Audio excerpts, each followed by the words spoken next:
Hmm. Jadi Hampir vakum selama 25 tahun ya Pak ya? baru saya menulis sekitar 4 atau 5 bulan inilah. Jadi tulisan-tulisan yang dulu itu udah hilang entah kemana. Paling tinggal 1-2 tulisan aja yang masih ada.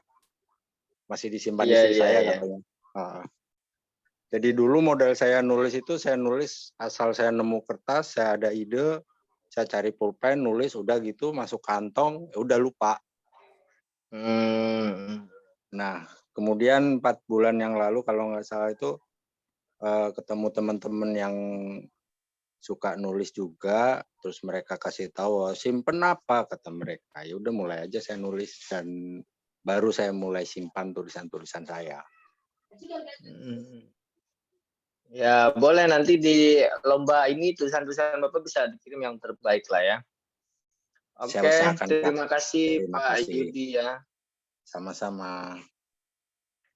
Ibu Yuli Siswati, coba. Ibu Yuli bisa jawab pertanyaan saya. Bertanyalah pada dirimu, apa yang telah dilakukan selama ini untuk tulisanmu? Kira-kira pertanyaannya itu.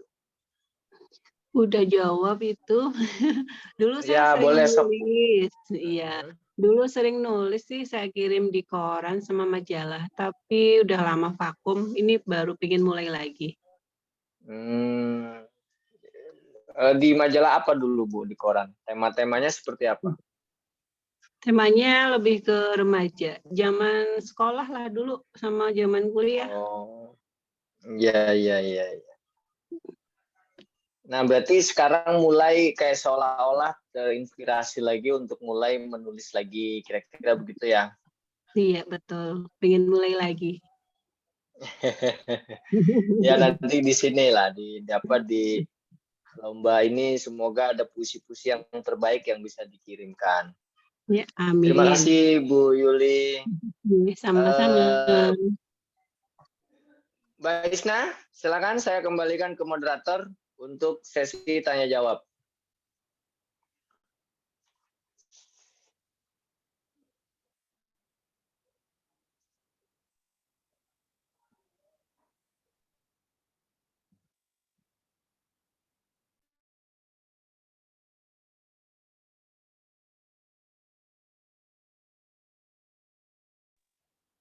Coba mic-nya Mbak Isna. Nah. Oke Mas, ini jadi ada di chat ternyata ada beberapa pertanyaan. Ini saya bacakan ya Mas, dari Dewi Meilansari. Izin bertanya, adakah kriteria puisi yang bagus atau menarik? Mohon maaf masih pemula begitu. Kriteria puisi yang bagus atau menarik itu sebenarnya bukan pada wilayah kita sebagai penulis. Sebenarnya ada pada wilayah si pembaca. Maka sebenarnya ketika kita sudah menulis puisi, jalan yang paling utama sebenarnya karya kita itu dikirimkan kepada media, dikirimkan kepada penerbit, diberikan kepada teman-teman nih yang baca nih ya, dikasih ke teman-teman, baca dong gimana menurut kalian. Nah, itu perlu juga kita seperti itu. Atau kita ikut nih, kayak sekarang ada banyak lomba, banyak pelatihan kayak gini. Ini sebenarnya ajang ekspresi kita untuk melihat hasil karya-karya kita, sebenarnya itu. Jadi fokusnya kita menulis aja dulu deh, fokusnya ke sana gitu maksudnya. Jangan memikirkan apakah karya kita ini bagus atau baik, atau diksinya keren, atau gimana gitu ya. Jadi fokusnya ke situ dulu aja, ke nulisnya dulu aja. Hasilnya, nah biarkan nanti yang karya itu yang akan berbicara hasilnya. Gitu, Mbak Isna. Ya, itu sudah terjawab ya untuk Kak Dewi. Kemudian ini ada dari Kak Endang Artiati Suhesti. Saya sudah mencoba menuliskan untuk menjadi naskah. Nah, jadi naskah puisi ya maksudnya ya.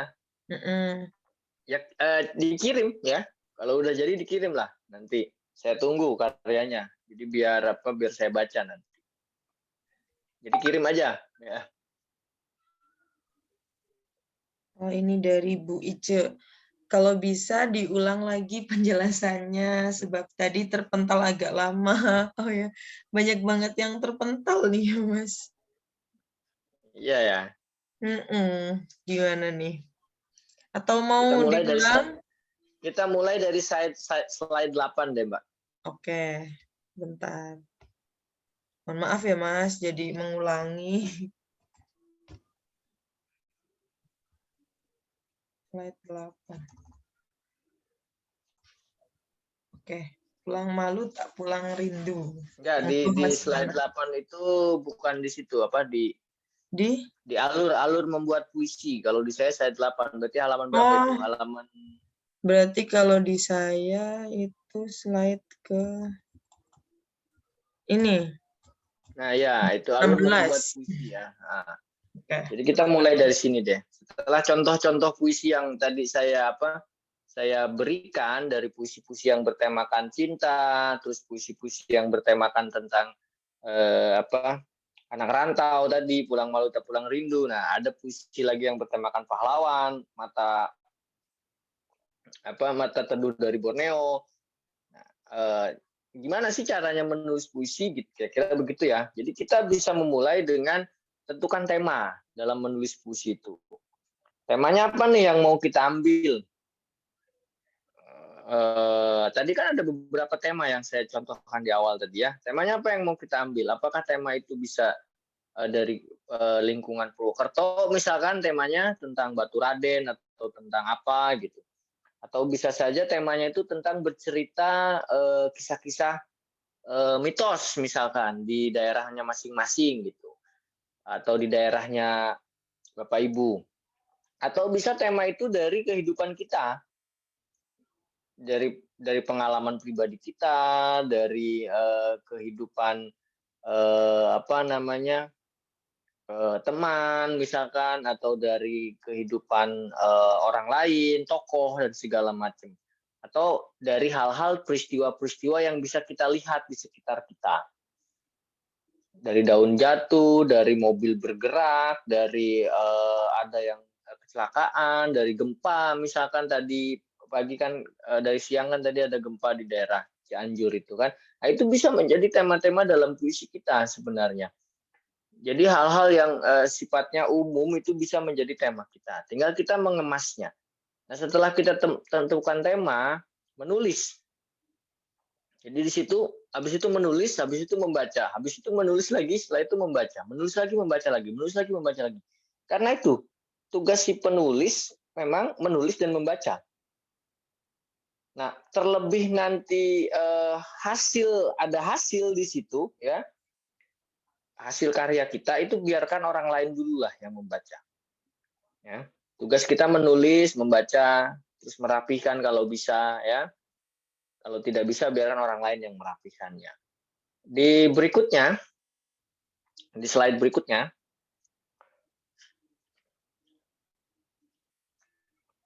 jadi memilih diksi. Nah, ini ya, setelah temukan tema, kita bisa memilih diksi. Ini yang paling penting sebenarnya bagian ini dalam puisi ini, memilih diksi ya. Terkadang kita kesulitan untuk memilih diksi. Saya ambil ada kalimat denotatif, ada kalimat konotatif. Sederhananya begitulah. Jadi kalau kalimat denotatif itu kalimat yang umum, kalimat yang jelas maknanya gitu. Misalkan di sini kalimat denotatifnya, aku ingin menciummu malam ini. Ini kalimat denotatifnya nih ya. Jadi kita udah tahu nih maknanya itu. Nah, kalimat konotatif itu kita bisa bikin ingin kuhapus lipstik di bibirmu dengan bibirku malam ini. Itu kalimat konotatif. Maknanya sama seperti kalimat denotatif di atas tadi. Gitu loh ya. Jadi kita bisa mencari kalimat-kalimat yang mencerminkan sesuatu di dalam kalimat denotatif. Itu dalam memilih diksi. Itu makanya dibutuhkan kemampuan untuk membaca dan kepekaan penyair itu tadi di awal yang saya bilang. Memang dibutuhkan itu ya.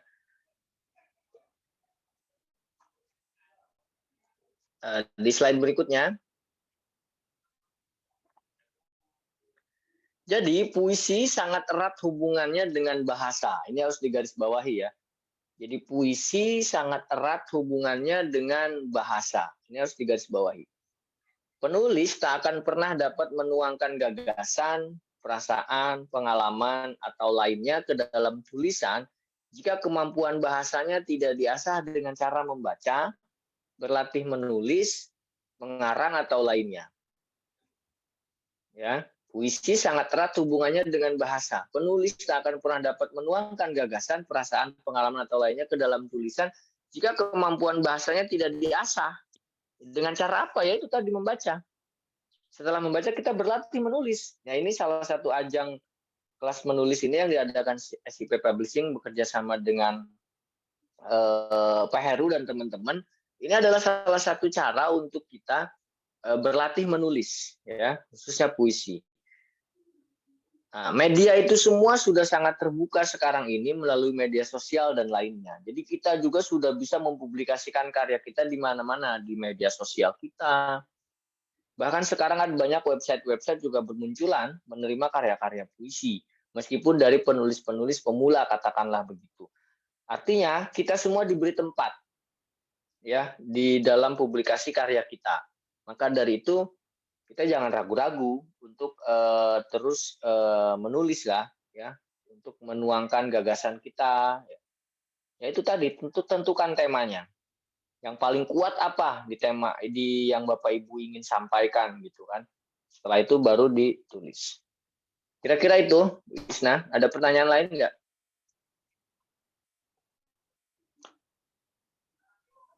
Ya, terima kasih Mas sudah mengulang materinya ya. Nah, ada lagi nih Mas di chat kayaknya banyak. Sebentar. Tadi sampai Bu Ice. Ini Yuli. Bu Yuli, sudah apa ya Bu Yuli? Dulu sering kirim cerpen dan puisi ke koran dan lama berhenti baru mulai lagi. Oh, Bu Yuli yang tadi ya, sudah. Nah, ini Bu Endang lagi. Mohon izin bertanya, dari puisi tadi yang dibacakan tidak ada aturan yang baku untuk rima. Apakah puisi modern memang tidak ada rima, Kak? Begitu, Mas. Nah, ini terkadang teman-teman juga terjebak dengan istilah rima, bunyi, dan segala macam. Begini, saya akan sampaikan sedikit. Karya sastra itu ada 3 jenis ya, Bapak Ibu. Yang pertama adalah puisi, yang kedua adalah drama, yang ketiga adalah prosa. Nah, di dalam prosa itu dibagi 3 lagi. Ada cerpen, ada novel, ada roman. Ya. Naskah drama itu penulisan skenario buat film itu masuk dalam naskah drama. Ya. Nah, puisi itu dalam beberapa banyak buku pembelajaran tentang puisi itu dibagi 2 lagi. Ada puisi jenis lama, ada katakanlah puisi yang sekarang berkembang, yaitu puisi modern. Puisi jenis lama itu puisi-puisi pantun, mantra yang berima, ya, yang a b b b belakangnya kalau kan semua, kalau a semua, ya. Syair juga seperti itu sama. Mantra juga pronunciation bunyinya juga hampir sama ya, mantra-mantra itu. Pola-pola bunyinya hampir terdengar sama. Itu jenis-jenis puisi lama. Nah, sekarang puisi itu banyak ya jenisnya. Ada puisi-puisi yang konteksnya seperti narasi yang tadi saya angkat di atas itu adalah puisi-puisi yang berkembang saat ini. Puisi-puisi yang bercerita, puisi-puisi yang menggambarkan banyak peristiwa gitu kan. Jadi rima itu atau bunyi, katakanlah begitu, kalau ingin kita menulis puisi-puisi bebas seperti sekarang ini, yaitu sebenarnya tidak diharuskan, ya, tidak diharuskan untuk dimunculkan oleh para penulis puisi. Tetapi banyak juga para penulis atau para penyair sekarang memunculkan rima dalam tulisan-tulisannya, dan itu boleh-boleh saja. Jadi itu Bu Endang. Dalam menulis puisi memang tidak diharuskan juga ada rima, ya. Dan itu jenis puisi lama. Kalau sekarang sih bebas-bebas aja. Kalaupun mau ada rima, ya boleh-boleh saja. Gitu. Silakan, ada yang lain? Ya, itu ya, begitu untuk Bu Endang. Kemudian Dari Zeren. Malam Kak, izin bertanya, bagaimana kalau sekiranya kita punya ide dan sudah mulai menuliskannya, tetapi apa ini? Tetapi ketika ingin melanjutkan, kita malah terbawa suasana yang berujung mengganggu pikiran dan kegiatan normal kita sebelumnya. Terima kasih. Apa tuh kira-kira yang melanjutkan terus terbawa suasana yang berujung mengganggu pikiran itu apa? Misalkan terhanyut dengan tulisannya atau temanya yang dia ingin usung, justru malah lebih bagus kalau menurut saya ketika kita terhanyut dalam itu. Karena di situ kita bisa mulai mendalami karya kita. Banyak penulis-penulis kita juga yang terhanyut. Kita kenal Iwan Simatupang, itu penulis handal di Indonesia itu ya. Dalam bukunya Ziarah. Iwan Simatupang itu menulis novel Ziarah, itu isinya tentang novel filsafat lah katakanlah begitu. Dia setelah dia menulis novel itu, dia masuk rumah sakit jiwa. Itu orang Indonesia, penulis Indonesia, dan dia terkenal, sangat terkenal. Iwan Simatupang itu sastrawan dari Indonesia. Jadi setelah menyelesaikan menulis novelnya, itu ceritanya konon dia masuk ke rumah sakit jiwa. Kenapa? Karena dia terlalu hanyut dalam ceritanya itu, dalam tulisannya dia sendiri gitu. Karena dia menulis tentang novel-novel bernuansa filsafat gitu. Dan pada akhirnya dia dirawat di rumah sakit jiwa, tapi sembuh gitu kan. Dia ada hanya beberapa hari atau beberapa bulan tuh pikirannya terpental jauh gitu karena terlalu hanyut masuk ke dalam ruang lingkup tulisannya. Dan itu berhasil. Novel itu mendapatkan penghargaan dari Asian Award di Thailand gitu. Pada tahun 80-an kalau tidak salah. Nah, itu keren itu ya. Jadi kalau ada yang menulis puisi terus tiba-tiba terhanyut gitu ke dalam hal-hal yang mengganggu pikiran tadi, ya itu salah satu cara untuk terus melanjutkan sebenarnya agar kita bisa menulis puisi lebih baik lagi, kira-kira begitu. Yang lain? Ya, itu ya untuk Kak Zeren. Kemudian ada lagi Mas dari Jurais Debara. Bacanya gimana ini? Debara. Kadang saya mendapatkan inspirasi itu dari kesunyian. Gini, mungkin konsep kita memikirkannya atau duduknya ketika nulis atau mengetiknya di handphone itu kondisi kita lagi sunyi. Tetapi pola dasarnya inspirasi itu pasti bukan dari hal-hal ketika kita sendiri. Pasti dari sekitar kita. Dan itu terekam di dalam pikiran kita, tersimpan dalam pikiran kita, lalu ada suasana yang tepat, yang tiba-tiba itu muncul dan itu tertuliskan, tertuangkan ketika kita sunyi tadi itu. Misalkan begini, saya ada di dalam kereta di Jakarta misalkan, keretanya padat dan segala macam. Itu sudah ada sebenarnya pikiran-pikiran itu untuk menulis sebenarnya atau melihat suasana itu. Tapi kan kita belum nyaman kondisinya. Satu itu. Terus kedua, belum tepat untuk menuangkan kata-kata memulai seperti apa. Lalu ketika kita ada dalam posisi yang tadi dalam kesendirian, dalam kesunyian, itulah di situ muncul inspirasi itu untuk menulis. Jadi menulis itu memang bisa dalam kondisi yang tenang, yang sunyi, tapi inspirasi awalnya tetap dari hal-hal yang tidak kesunyian itu, bisa yang dari yang ramai juga gitu. Jadi itu. Yang lain ada, Mbak? Ini ada yang raise hand, Mas Apri Kuncoro dari Kebumen. Oh ya, silahkan Sok. Ya, silahkan Mas. Bismillahirrahmanirrahim. Assalamualaikum warahmatullahi wabarakatuh. Selamat malam Kak Nana, selamat malam semuanya. Perkenalkan, nama saya Apri Kuncoro. Saya di sini freelance, juga di sini mewakili teman-teman disabilitas yang ingin belajar menulis juga. Dan yang ingin saya tanyakan adalah begini Kak, saya pernah mendapatkan pelajaran dari sebuah seminar, katanya ketika kita ingin menulis sebuah puisi, paling tidak itu kita harus mempunyai referensi yang luas tentang puisi-puisi lain yang sudah ada, minimal yang sudah terbit menjadi buku. Itu paling tidak kita harus membaca 10 judul puisi untuk bisa menghasilkan satu puisi yang estetik. Kalau menurut tanggapan kakak sendiri itu bagaimana? Dan keefektifan sebuah puisi itu sebenarnya dalam penggunaan kata yang itu memang dalam satu judul puisi itu harus banyak atau berapa sih kalau dalam satu judul puisi itu kita boleh menggunakan kata yang itu atau sebaiknya jangan digunakan sama sekali? Dan bagaimana pendapat Kakak tentang hal itu? Terima kasih. Ya, terima kasih Mas Apri ya. Senang sekali saya bisa menjawab pertanyaan Mas Apri. Gini, itu kan versinya yang memberi seminar tadi ya. Jadi kalau mau nulis puisi, banyaklah baca puisi, 10 buku puisi bisa menghasilkan satu puisi. Kalau versi saya tidak seperti itu. Membaca puisi penting, makanya di awal tadi saya sudah bilang kan, berlatih salah satu cara untuk mengasah kemampuan bahasa kita yaitu dengan membaca buku puisi, gitu kan.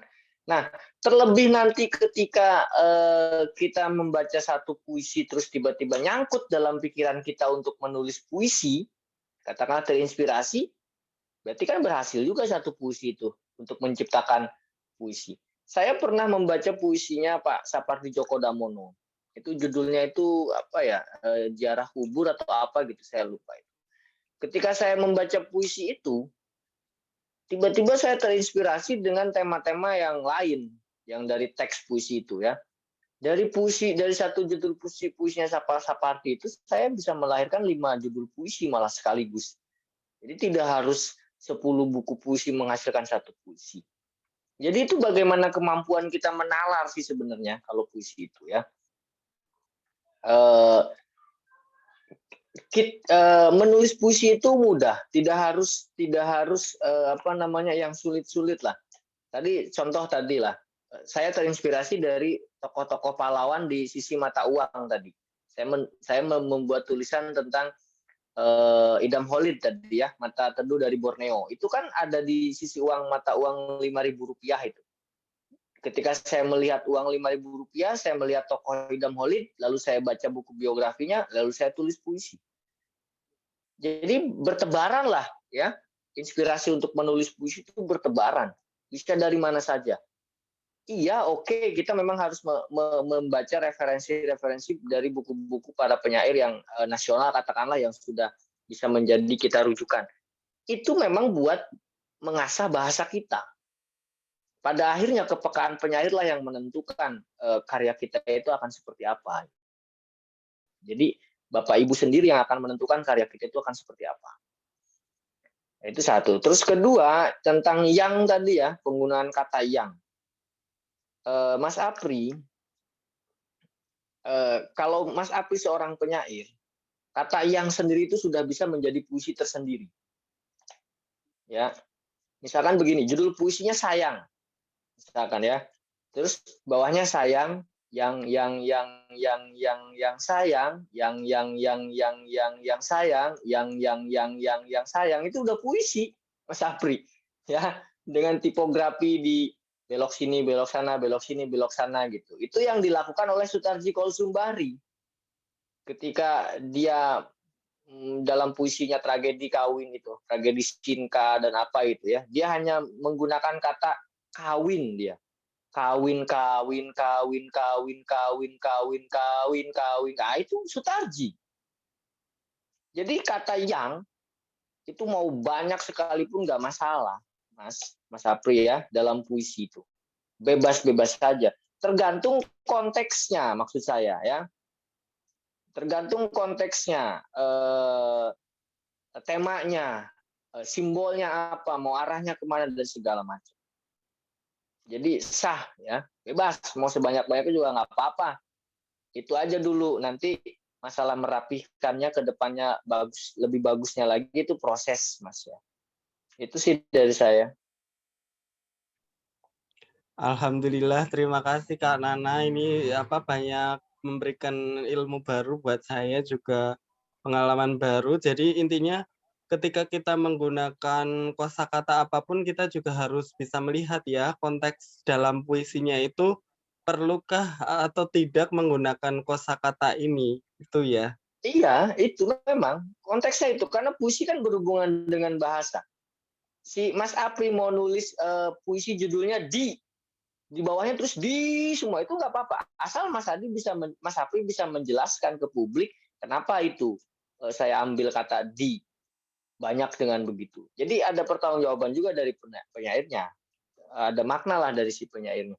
Jadi konteksnya apa yang akan kita bicarakan, kata-katanya apa yang akan kita pilih dan segala itu sah-sah saja, puisi itu bebas-bebas saja. Jadi kita jangan terbebani, jangan terikat dengan bahwa puisi yang bagus tuh harus kayak begini, harus berrima, bahwa puisi yang keren itu harus begini, harus estetika, harus ini. Nggak bisa juga kita paksakan orang belajar puisi harus begitu semua. Karena untuk mencapai ke titik itu, ya ingat ya, untuk mencapai ke titik estetik tadi itu, untuk mencapai kepada titik itu dibutuhkan proses yang panjang. Ya, SIP Publishing sudah hampir kelas menulis puisi bersama saya itu sudah 7 kali SIP Publishing itu. Dengan pesertanya juga tidak sedikit, ratusan, banyak. Tetapi hasil dari kelas menulis itu bisa terlihat dari ratusan orang yang menulis itu bisa terlihat mana orang-orang yang memiliki potensi lebih bagus lagi atau lebih kuat lagi untuk menjadi seorang penyair yang benar-benar jadi menjadi seorang penyair. Sama halnya ketika kita di dalam kelas menjadi seorang guru. Ada berapa? Ada 50 orang murid di dalam kelas kita. Tidak semua 50 orang murid itu memahami atau mengerti atau menjadi sesuatu lah dari apa yang kita sampaikan. Jadi ada mencapai tingkat puisi yang estetik itu butuh proses yang panjang. Saya melakukan ini sampai bisa berhadapan dengan Bapak Ibu dan Mas Apri Kuncoro di depan, berhadapan seperti ini. Proses penulis saya itu sudah 22 tahun. Bayangkan. Itu bukan proses yang lama. Proses menulis saya sampai bikin buku puisi ada berapa tadi, yang terakhir uang itu proses menulis saya panjang. Tidak serta-merta saya baru baca puisi kemarin terus tiba-tiba jadi penyair atau jadi penulis. Enggak, Mas. Panjang, Mas. Nah, ini jalan satu-satunya kita, ada kelas menulis, ada lomba begini. Nah, itu manfaatkan untuk kita, untuk berkarya, untuk menguji kemampuan kita dalam berkarya, khususnya puisi. Kira-kira itu, Mas Apri. Jadi santai aja. Ya, terus saja berproses, terus saja menulis. Gitu ya. Baik, Kak. Terima kasih untuk jawabannya. Alhamdulillah. Banyak membantu sekali. Ya, sama-sama. Silakan, Mbak Isna.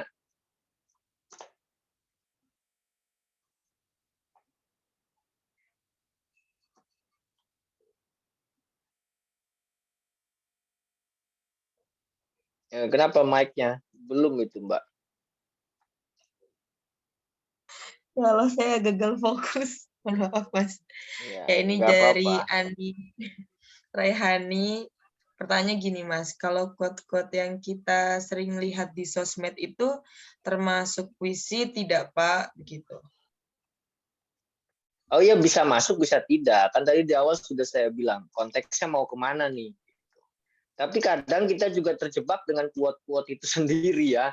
Kadang isinya tulisan puisinya kita quote semua, nasihatin orang semua gitu. Ya tidak harus begitu juga. Maka tadi di awal kan saya bilang bahwa dalam puisi itu juga ada cerita ya. Dalam puisi juga ada narasi, ada peristiwa, ada dialog juga bisa kita tempatkan di situ gitu.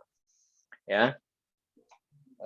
Di dalam puisi Mata Borneo juga tadi kan juga saya menceritakan perjalanannya tentang Idam Holid dari tanah Kalimantan ke tanah Jawa dan segala macam. Lalu bangun sekolah, lalu bangun kampus gitu kan. Nah dari situ juga kan bisa menjadi quote tersendiri, menjadi apa namanya kekuatan kita untuk mendeskripsikan apa yang akan kita sampaikan, pesan apa yang akan kita sampaikan gitu ya. Kata-kata motivasi quote itu juga bisa menjadi bagian dari puisi ketika kita mengolahnya dengan baik. Ya kalau untuk awal-awal kita menggunakan itu nggak apa-apa lah. Tapi ya kedepannya kalau berproses terus ya lebih baik hindari lah. Lebih baik kita hindari yang seperti itu. Kira-kira itu, Mbak Isna. Ya, terus lanjut ya, Mas. Dari Kak Emiati. Bagaimana menajamkan tema dalam puisi yang kita buat agar lebih menggigit, tidak datar sekadar memenuhi tema? Satu, kalau kita sebagai penulis pemula boleh kalau puisi kita juga sederhana, tidak menggigit, nggak apa-apa. Kalau kita masih pemula, gitu loh. Nggak masalah, puisi kita baru datar kayak gitu ya, nggak apa-apa.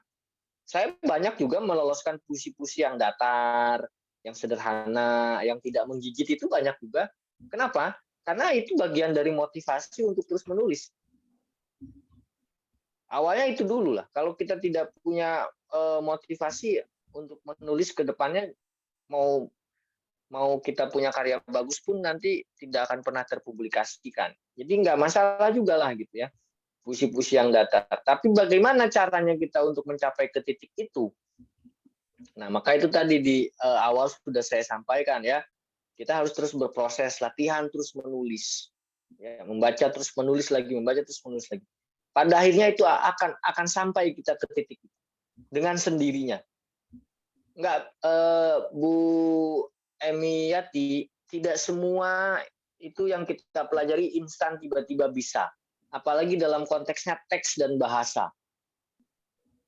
Dalam bahasa Indonesia sendiri aja kita dalam berbicara kepada orang lain aja kita kadang banyak salah pahamnya kan. Kadang-kadang ada yang nggak nyambung, dia maksudnya A kok jadinya begini gitu kan. Ya puisi juga begitu, maksudnya begini kok begitu gitu kan. Itu memang puisi juga begitu. Jadi mencapai titik yang lebih tajam temanya, lebih apa itu proses lah. Jadi teruslah berproses Bu Emi. Ya, dan teruslah menulis dan kirimkan karyanya ke media dan kemanapun. Jadi santai aja. Terus gimana lagi? Ini ada Bu Jubaidah, Mas mau langsung kayaknya ini raise hand soalnya. Oh iya sok. Udah saya unmute. Silakan Bu Jubaidah. Oke, terima kasih. Saya Bu Jubaidah dari Banyumas. Mohon izin bertanya. Pertama terima kasih dulu Mas Nana. Saya yang sudah mencoba menulis dengan keterbatasan, tapi ingin menulis banyak puisi. Akhirnya seperti yang ada yang sudah di-endorse sama Mas Nana. Terima kasih sekali. Pertanyaan saya kali ini adalah, Ibu. baru belajar. Yang ingin saya tanyakan dalam berproses itu, kemarin saya sempat ikut lagi selain kelasnya Mas Nana karena ingin mencoba mempermahir bahasa. Ada banyak jenis puisi. Ada Putiba, akrostik atau apa tuh saya lupa ya. Ada sonian. Nah itu apa kita harus selalu menulis puisi dengan tipe-tipe yang seperti tadi akrostik misalnya, sonian atau Putiba atau seperti tadi yang disampaikan bebas gitu ya, atau ada aturan baku yang sekarang ini puisi modern itu, Mas? Kalau saya kan puisinya kayaknya tanpa tipe begitu. Itu boleh nggak seperti itu? Oke. Terima kasih, Mas. Oke. Assalamualaikum warahmatullahi wabarakatuh. Waalaikumsalam bro. Terima kasih Bu Jubaidah. Ini baru kemarin bukunya nih, puisi-puisi religi ya kalau tidak salah itu. Itu bagus puisi-puisinya, sederhana tapi dalam maknanya gitu. Terkait dengan euforia puisi, katakanlah euforia karya sastra katakan. Sonian itu kan yang menciptakan Mas Soni Farid Maulana. Terus Putiba itu kan yang banyak gencar gerakannya itu dari Pak Tengsu dari Surabaya kalau nggak salah itu Pak Tengsu itu. Terus ada lagi akrostik puisi-puisi singkatan. Terus nanti ada lagi puisi 2,7. Jadi ada puisi 2 baris dengan 7 kata gitu kan. Terus nanti ada lagi puisi-puisi sains, puisi-puisi yang menggunakan kode-kode digital dan segala macam. Namanya nanti ada puisi digital lah segala macam. Nah, itu kan bentukan orang ya. Jadi bentukan orang yang mencoba bereksperimen ya. Dia mencintai puisi dan dia mencoba bereksperimen untuk menjadikan puisi itu lebih seperti apa yang dia inginkan. Ya itu boleh-boleh saja, sah-sah saja. Saya juga kalau ingin menulis puisi dengan metode-metode bukan puisi 3 baris, bukan kutiba, misalkan puisi 5 baris, puisi 50 baris, puisi 100 baris, ya boleh-boleh saja. Nggak masalah ya, artinya Bapak Ibu ingin menggunakan puisi 3 baris saja, boleh. Ingin menggunakan puisi sonian, bentuknya boleh saja. Atau dulu itu kita mengenal di Jawa itu ada Mas Kumambang, ada Sekar Alit. Sekar Alit itu kan bermain suku kata dia. Terus ada lagi di teks-teks Jawa itu apa ya, saya lupa, selain Pangkur. Pangkur itu juga menggunakan apa namanya suku kata berapa baris, berapa kata, itu kan berapa kata, terus belakangnya A, B atau apa. Nah, itu jenis-jenis puisi zaman dulu. Artinya apa? Hal-hal yang seperti itu sebenarnya sudah berkembang jauh sebelumnya. Cuman dieksperimen lagi nih, dibuat eksperimen lagi oleh para penyair yang sekarang ini. Gitu loh. Jadi apakah kita harus seperti itu? Ya silahkan kalau mau memilih seperti itu. Kalaupun tidak juga tidak apa-apa. Ya. Di Sunda itu ada pupuh namanya. Pupuh itu jenis puisi lama. Ya. Dia juga bermain suku kata sama, bermain baris. Di Jepang ada haiku. Haiku juga bermain baris itu. Nah, kemungkinan kayak Putiba, kayak puisi-puisi pendek yang seperti itu, kemungkinan dia juga terinspirasi dari haiku itu, dari puisi-puisi Jepang, karena puisi-puisi Jepang itu kan pendek-pendek ya kan. Nah, cuman dieksplorasi lagi atau dielaborasi lagi oleh para penyair Indonesia menjadi namanya ini, namanya itu, namanya ini, namanya itu, ya. Nah, itu boleh-boleh saja. Tetapi dalam konteks akademisi ya puisi ya ada dua, puisi lama, puisi jenis modern yang sekarang ini. Bahkan ada lagi puisi epik. Puisi epik itu puisi yang menceritakan tentang tragedi perang. Itu namanya puisi epik namanya. Kalau itu berkembang sudah lama kalau puisi epik. Ya. Itu sah. Jadi jangan membingungkan Bapak Ibu dalam menulis puisi maksud saya. Justru hal-hal yang seperti itu jadi memperkaya kemampuan Ibu, memperkaya pengetahuan Bapak Ibu dalam konteks puisi. Itu bagus malah. Ya. Kalau para penyair memunculkan banyak teori tentang puisi, bagus. Berarti kan puisi semakin sekarang makin banyak diminati oleh banyak orang. Dulu puisi itu dijadikan gerakan untuk memperjuangkan bangsa Indonesia. Bahkan puisi melahirkan nama Indonesia di dalam teks Sumpah Pemuda itu. Sekarang puisi itu menjadi euforia bahasa yang begitu luar biasa. Artinya orang makin cinta dengan bahasa Indonesia gitu. Nah itu bagus. Boleh ya Bu ya, nggak apa-apa mau pakai Putiba, mau pakai apa, mau pakai akrostik, puisi-puisi yang singkatan, huruf awalnya A, apa K, terus ditambahin apa C, apa, nggak apa-apa. Sah ya, boleh saja. Terima kasih Mas Nana. Sama-sama Ibu.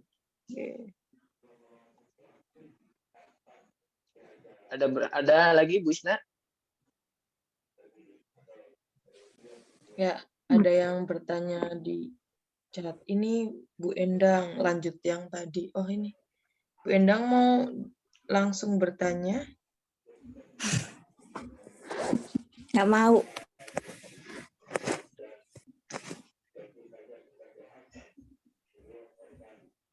Silakan. Apa pertanyaannya Mbak? Oh ya udah, ini saya bacakan saja. Mohon izin bertanya kembali. Kalau memang puisi sekarang bebas, maka lebih baik menggunakan kalimat denotatif atau konotatif, begitu.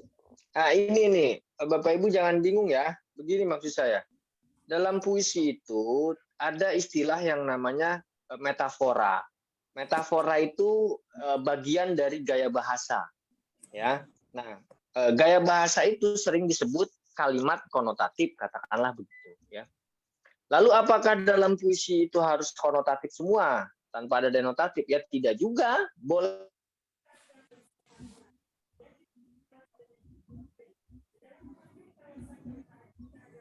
Ya, jadi boleh juga menggunakan. Sebentar, kayaknya earphone saya. Udah bagus ya earphone saya? Suaranya gelandetan, Mas. Oh ya, bentar, saya benerin dulu earphone-nya.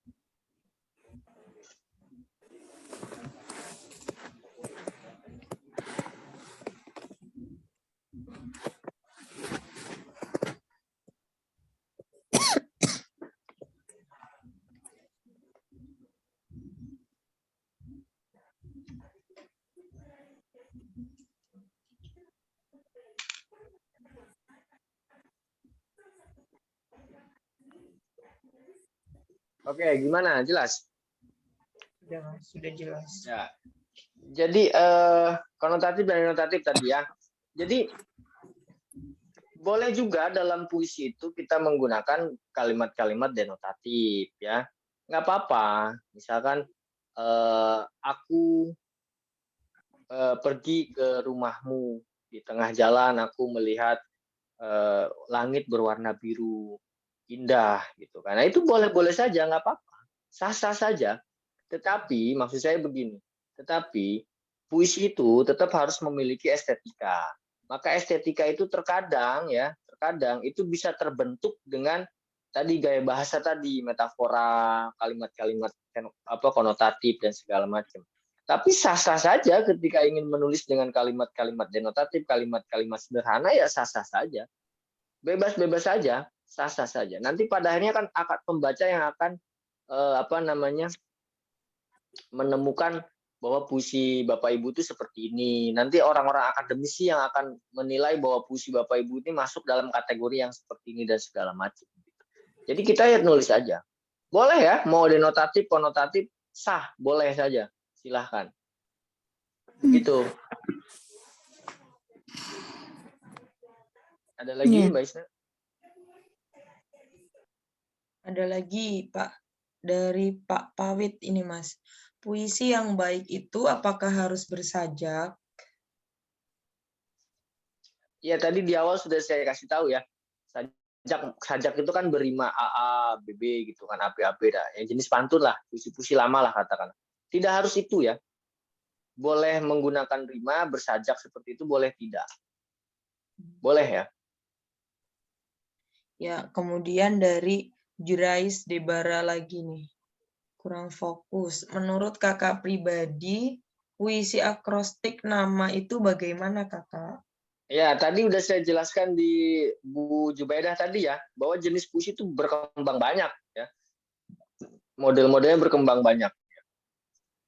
Puisi-puisi akrostik juga nggak apa-apa, boleh-boleh saja kalau ingin menggunakan itu. Kemarin itu di kelas menulis 7 kalau tidak salah, ada juga orang yang menggunakan puisi akrostik dan itu boleh, sah gitu, tidak apa-apa. Kemudian ini dari Pak Pawit lagi. Untuk bisa lolos kurasi minimal berapa bait dan berapa baris? Ini Bapak Id ya, menentukan, karena saya itu tipikal orang yang membebaskan penulis untuk berekspresi. Saya itu ya, kalau saya nih ya. Nah, kalau ketentuan berapa bait, berapa baris itu ngobrolnya sama penerbit nanti. Apakah lomba ini itu ada batasannya gitu kan? Mau 5 baris kayak atau 4 baris kayak gitu kan? Karena kebutuhan bukunya mau seperti apa gitu kan, publikasinya dan sebagainya. Kalau saya itu sebagai seorang penulis itu memang tidak pernah bisa dibatasi kalau seorang penulis itu. Dia punya kebebasan berekspresi kalau seorang penulis. Salah satu contoh misalkan, kita mengenal naskah lama, itu Ilaga Lego dari Sulawesi. Itu naskah puisinya sampai hampir 9 ribuan bait atau 6 ribuan bait. Ini kita mengenal ya, bukan berarti kita, ya boleh Bapak Ibu kalau ingin sampai menulis dengan ribuan bait juga nggak apa-apa. Terus ada lagi kemarin juga baru kalau tidak salah baru diterbitkan oleh SIP Publishing itu tentang Jonggrang itu, puisinya Jonggrang. Itu kalau nggak salah hampir 900-an bait dia. Ya. Jadi untuk konsep lomba dan segala macam itu biasanya penerbit yang memiliki aturan main seperti itu. Kalau saya sebagai seorang penulis diusahakan penulis itu tidak punya aturan main kalau saya nih ya. Tapi tetap penulis juga harus menyamakan frekuensinya dengan yang punya hajat. Kita harus samakan juga nih kebutuhannya penerbit itu begini ya, kita sebagai penulis yang baik, sebagai penulis yang katakanlah kreatif, ya kita juga harus bisa mengikuti pola itu. Itu Pak Pawit ya. Jadi nanti komunikasinya sama SIP Publishing tuh, maunya berapa bait nanti. Yang pasti mungkin sehalaman kertas A4 cukup lah. Satu puisi. Terus ada lagi? Bu Isna? Di chat ini udah nggak ada sih Mas, tapi siapa tahu masih ada yang mau bertanya atau bagaimana? Yang mau tanya bisa raise hand ya. Ada nggak? Atau sudah ya Mas? Sepertinya sudah pada ngantuk gini. Tidak. Ya tadi lumayan juga terpentalnya, lama juga ya tadi ya. Iya. Oh, ini ada chat lagi coba. Kata baju Rais nih. Terima kasih. Oh, yang tanya link absen. Tapi mungkin menarik juga nanti ke depan SIP Publishing itu kalau Mas Indra ada, moga-moga Mas Indra masih ada ya. Jadi ke depan itu menarik juga untuk yang kelas menulis dari awal sampai akhir itu ya dijadikan satu ruang gitu, satu ruang komunikasi seperti ini di zona Zoom misalkan. Nah, itu karena itu pembahasannya kan saya bertahap ya dari kelas 1, dari menulis pertama itu ngomongin yang begini, yang datar, sampai akhirnya sampai ke titik yang lebih serius gitu kan. Jadi dalam tahapan menulis itu memang seperti kita sekolah lah. Ada tingkat anak TK, ada SD, ada SMP, ada SMA. Gitu. Nah, kalau kita ingin belajar menulis dan sering mengikuti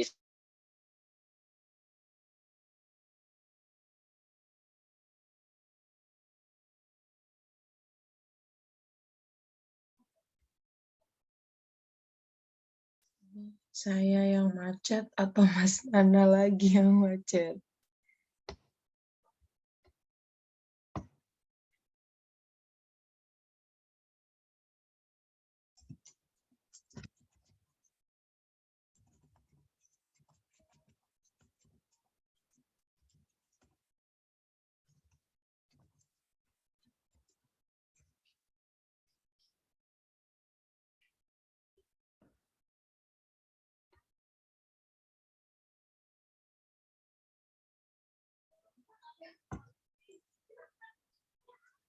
Kayaknya ini gantian Mas Nana yang terpental.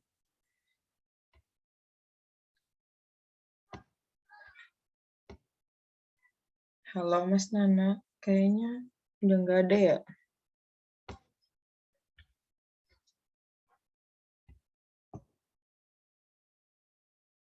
Oh iya. Oke, kira-kira begitu, Mbak. Siap Mas, udah ya. Jadi closing dari saya yang pasti adalah ketika kita ingin mengikuti banyak kegiatan event menulis, itu bagus buat kita, tapi coba kita fokus kepada hal-hal yang sifatnya bisa kita tangkap dulu deh. Karena untuk mencapai titik yang lebih bagus lagi, lebih katakanlah sastra, katakanlah begitu ya, itu butuh proses yang panjang dan tidak bisa instan. Tapi kalaupun kita tidak berproses, juga tidak akan bisa mencapai ke titik itu. Maka saya apresiasi banget nih kepada SIP Publishing yang terus berproses membuka ruang-ruang dialog puisi ya, dari saya, dari Mas Tengsu, dari yang lain dan segala macam. Nah, itu buat para penulis-penulis yang sekarang itu gudang ilmu semua sebenarnya itu. Terima kasih Mbak Isna, dari saya itu. Terima kasih Mas Nana. Ya, alhamdulillah ya sudah di acara terakhir yaitu penutup. Sebelum saya tutup, ini banyak yang tanya ya. Untuk link absen besok, kalau nggak besok, ya besok insya Allah langsung saya bagikan. Soalnya nanti link absennya juga pasti ada yang lihat dari YouTube yang hari ini juga ikut terpental seperti itu. Semoga nanti ini masih bisa diambil rekamannya karena tadi terpental cukup lama ya, jadi saya kurang paham masih ter-save di pusatnya atau tidak seperti itu. Kemudian kami dari panitia SIP Publishing dan IPAB memohon maaf sebesar-besarnya ya karena malam hari ini ada kendala yang agak lama begitu ya kepada semua peserta dan juga kepada Mas Nana. Kami mohon maaf ya Mas sudah Oh, nggak apa-apa, santai aja. Terjadi kendala sampai jadi akhirnya molor begitu. Ya, terima kasih untuk semuanya. Jangan lupa nanti besok saya kirim link absen, kemudian akan saya kirim juga ketentuan-ketentuan naskah untuk lombanya seperti apa. Jadi jangan pada keluar dulu dari grup seperti itu. Nanti juga bakal saya share. Ini materi yang sangat keren ya dari Mas Nana. Nanti izin saya share di grup ya, Mas. Oh Seperti iya, itu. silahkan. Dan ini sebelum saya tutup, kita foto bersama dulu, bisa dihidupkan dulu masing-masing kameranya begitu. Silahkan.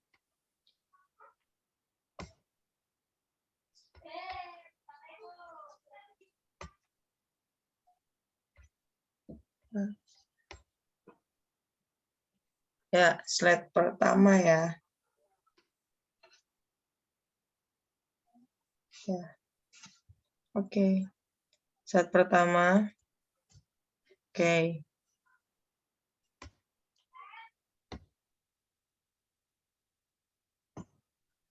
Slide kedua.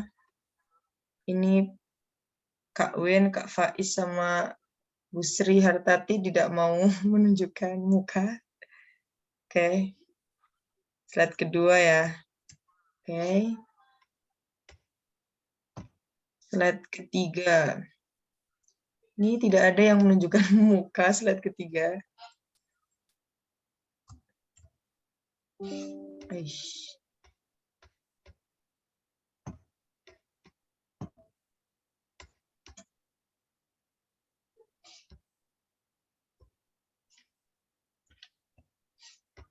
Kemudian slide keempat.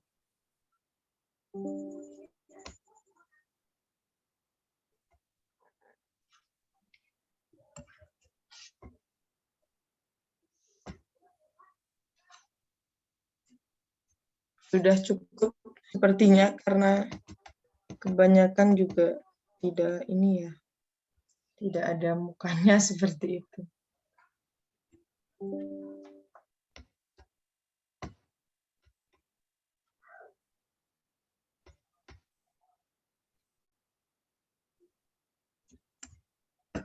Oke. Ya, terima kasih untuk Mas Nana atas waktunya dan atas ilmunya begitu. Terima kasih ya Mas. Dan juga untuk seluruh peserta, saya ucapkan terima kasih sebesar-besarnya karena tetap stay ya, meskipun tadi ada kendala seperti itu, dan tetap semangat mendengarkan materi dan juga diskusinya tadi asik ya. Kalau diteruskan nanti berjam-jam begitu. Mungkin kita bisa ketemu lagi di event selanjutnya bareng Mas Nana seperti itu. Dan ditunggu karya-karya dari semuanya, teman-teman, ibu-ibu, bapak-bapak, dan kakak-kakak semua ya. Nanti bisa hubungi saya setelah saya kirimkan ketentuannya begitu. Oh, ini masih ada yang mau masuk, Pak Senarianto, sudah selesai. Ya, seperti itu ya Mas dan semuanya. Marilah kita tutup acara pada malam hari ini dengan bacaan hamdalah bersama.